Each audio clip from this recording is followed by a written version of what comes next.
Hello everyone. Today I'll begin with the poem The Wild Swan Sit Cool by W.B. Yeats.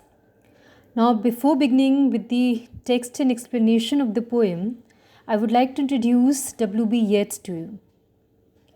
W.B. Yeats, William Butler Yeats, born in Dublin, Ireland on June 13, 1865, Yeats was the son of a well-known Irish painter, John Butler Yeats.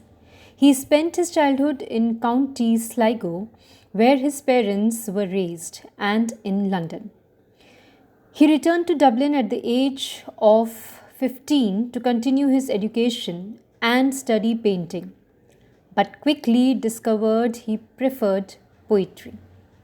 Born into the Anglo-Irish Landowning class, Yeats became involved with the Celtic Revival, a movement against the cultural influences of English rule in Ireland during the Victorian period, which sought to promote the spirit of Ireland's native heritage. Yeats was deeply involved in politics in Ireland, and in the 20s, despite Irish independence from England, his verse reflected a pessimism about the political situation in his country and the rest of Europe, paralleling the increasing conservatism of his American counterparts in London, T.S. Eliot and Ezra Pound. His work after 1910 was strongly influenced by Pound, becoming more modern in its structure and imagery, but Yeats never abandoned his strict adherence to traditional verse forms.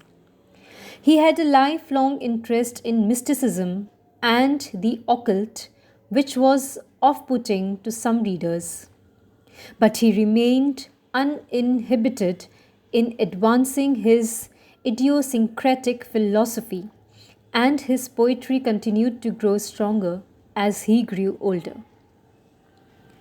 Appointed a senator of the Irish Free State in 1922, he is remembered as an important cultural leader, as a major playwright.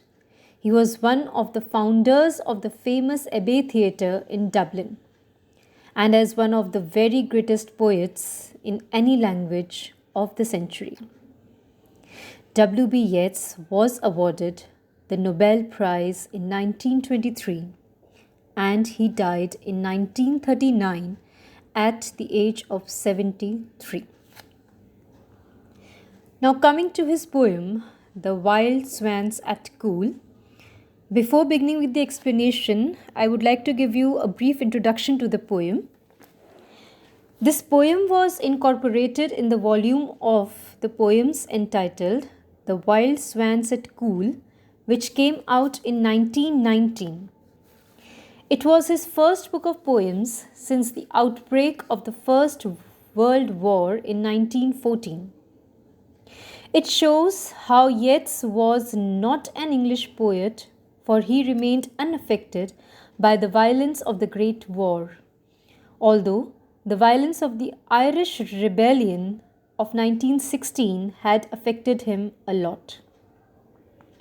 It was a period of significant events: the First World War, the death of Hugh Lane, the Easter Rising of 1916, the threatened dismemberment of Lady Gregory's estate, the death of Morgaunt's husband, and a final rejection of Yeats, his hasty marriage, the death of Robert Gregory. All these events and others rushed pell-mell at Yeats, who, at last, almost secure financially, was during these years arranging for the purchase and rehabilitation of that Balliol Tower in which he hoped finally to settle down. All these events did not affect Yeats' creativity, his creative power, and finally, having settled in Thor Balliol at Cool Park, Yeats began to write best of his symbolic poetry, and The Wild Swans at Cool is one of them. The Wild Swans at Cool is a poem of nature which portrays death, life, and immortality. The poet describes his appreciation of 59 swans that he had witnessed for 19 years by the side of the lake at Cool. The poet is deeply impressed by the beauty of the swans.